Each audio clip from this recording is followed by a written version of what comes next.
এটা ছিল আমার রান্না করা প্রথম কাঁঠালের বিরিয়ানি। প্রথমে এখানে লাগছে কাঁঠাল, আলু, পেঁয়াজ কুচি, রসুন, আদা, কয়েকটা কিশমিশ এবং কাজু। আমি এখানে প্রথমে কাজু, আদা, রসুন এগুলোকে ব্লেন্ড করে একটা পেস্ট করে নেব। কাঁঠালের বিরিয়ানি আমরা অনেকেই হয়তোবা নাম শুনেছি, অনেকেই হয়তোবা রেসিপি দেখেছি ইউটিউবে, কিন্তু কেউ হয়তোবা ট্রাই করে দেখেনি। আমিও প্রথম ট্রাই করছিলাম। কাঁঠালের বিরিয়ানির জন্য প্রথমে আমি কেটে রাখা কাঁঠালে সেই বাদাম, রসুন, আদার পেস্টটা দিয়ে দিব হলুদের ফাঁকি, দিয়ে দিব সামান্য কাঁচা লঙ্কা, একটু ধনের গুঁড়ো, একটু জিরের গুঁড়ো এবং দিয়ে দিব পরিমাণ মতো টক দই, সাথে একটু লবণ এবং পরিমাণ মতো তেল দিয়ে ভালো মতো ম্যারিনেশন করে রেখে দেব আধা ঘন্টার জন্য। এখানে কারো হাতে সময় না থাকলে 10 মিনিট রেখে দিলেই হবে। তাতে করে আমি যে বড় পিস করে রেখেছিলাম কাঁঠালগুলো, এর ভেতরে ভালো মতো তেল মশলাটা ঢুকে যাবে, ফলে কাঁঠালটা খেতে খানিকটা মাংসের মতো লাগবে। এটা আমি রেসিপি দেখেও যেহেতু বানাচ্ছিলাম, তো আমি পুরাটা রেসিপি ফলো করে খানিকটা নিজে থেকেও করেছি। এখানে আমি ডিমগুলোকে ভেজে উঠিয়ে রেখে সেই তেলে জিরে, গোটা গরম মশলা এবং লবঙ্গ, দারচিনি এবং তেজপাতা ফোড়ন দিয়ে আমার যে কুচি করে রাখা পেঁয়াজটা ছিল সেটা ব্রাউন করে ভেজে তুলে নামিয়ে রাখবো অন্য একটি পাত্রে।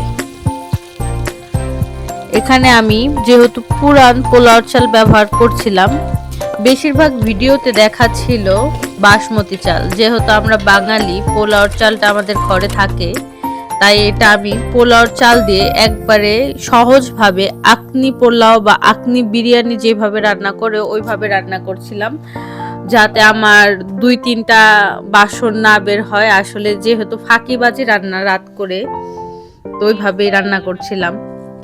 প্রথমে আমি পেঁয়াজ ভাজার যে তেলটা ছিল সেই তেলে ম্যারিনেশন করা কাঁঠালগুলো দিয়ে দিব। এখানে আমি শুধু বেছে বেছে কাঁঠাল এবং আলুর যে পিসগুলো ছিল ওগুলো দিয়ে দিচ্ছিলাম, এবং এটা যে মশলা এক্সট্রা ছিল সেটা আমি দিচ্ছিলাম না, কারণ আমি আগে এই সবজিগুলোকে ভালো মতো ভেজে নেব। তারপরে যে মশলাটা থাকবে সেটা দিয়ে ভালো মতো কষিয়ে, জল দিয়ে ভালো মতো কষিয়ে নরম হয়ে গেলে কাঁঠাল এবং আলুটাকে সাইডে নামিয়ে রাখবো। এই যে এখানে আমি মশলা আলাদা করে রেখে কাঁঠাল এবং আলুটাকে ভালো মতো ভেজে নিচ্ছিলাম। ভাজা শেষে আমি এখানে মশলাটা দিয়ে দিলাম। মশলাটা দিয়ে ভালো মতো কষিয়ে এখানে দেখবেন যে তেল ছাড়তে শুরু করেছে। এই সময়ে আমি এখানে আরো পরিমাণ মতো জল দিয়ে ভালো মতো কষিয়ে নামিয়ে রেখেছিলাম। এখানে আমার প্রথম অবস্থায় মশলা কষানো শেষ, তাই আমি এখানে দিয়ে দিচ্ছিলাম পরিমাণ মতো একটুখানি গরম জল। গরম জল দিয়ে আমি এটাকে ঢেকে ঢেকে আবারও কষাচ্ছিলাম, যাতে আমার কাঁঠালটা নরম হয়ে আসে এবং কাঁঠালের ভেতরে তেল মশলাটা ভালো মতো ঢোকে। এই পর্যায়ে যখন কাঁঠাল নরম হয়ে আসবে এবং তেল ছাড়তে শুরু করবে, সেটাকে আমি একটি পাত্রে নামিয়ে রাখবো। এবার সেই পাত্রেই আমি ভিজিয়ে রাখা চালগুলো দিয়ে ভালো মতো নেড়ে চেড়ে ভেজে নেব। এখানে আমি দিয়ে দিয়েছিলাম পরিমাণ মতো লবণ এবং স্বাদ মতো চিনি। ভালো মতো ভাজা হয়ে গেলে এখানে আমি যতটুকু চাল নিয়েছি তার ডাবল জল দিয়ে ফুটতে শুরু করলে একটা তার উপরে বসিয়ে দেব, যাতে আমার বিরিয়ানিটা ঝরঝরে হয়। জল শুকিয়ে আসলে ভেজে রাখা কাঁঠাল, বেরেস্তা এবং ডিম দিয়ে আলতো হাতে নেড়ে মিশিয়ে নেব এবং নিচ থেকে তাওয়ার জালটা আমি বন্ধ করে দেব, যাতে আমার তাওয়া যে গরমটুকু শোষণ করেছে সেই গরমেই আমার পুরা পোলাওটা হয়ে যায়। ভালো মতো মিশানো হয়ে গেলে আমি দিয়ে দিব ঘি।